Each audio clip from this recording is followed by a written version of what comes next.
C'est bon pour crash test? Yes! On va rentrer le ventre.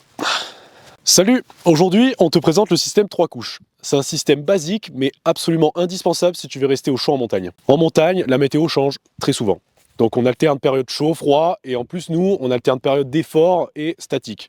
Si on veut rester au chaud et au sec, en toutes circonstances, il faut adopter le système des 3 couches. Alors la première couche, son but, c'est d'évacuer l'humidité.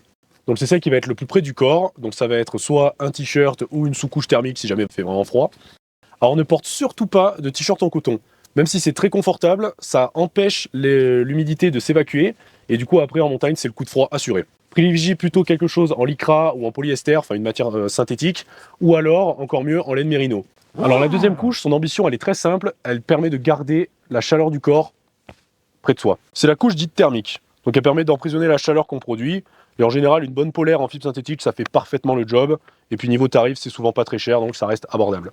Et puis sinon, si tu veux gagner un peu en poids et en place dans le sac, tu peux prendre une doudoune légère en duvet ou en synthétique, ça fait l'affaire aussi. Un truc hyper important, pense à bien enlever une couche pour éviter la surchauffe pendant l'effort. Parce que sinon, une fois que tu vas arriver au sommet, ton corps va se refroidir et si tu as trop transpiré, hop, coup de froid.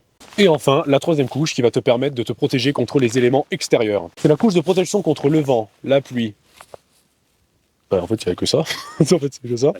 Donc ça va être cette veste imperméable et respirante qui va te protéger du vent, de la pluie, de la neige.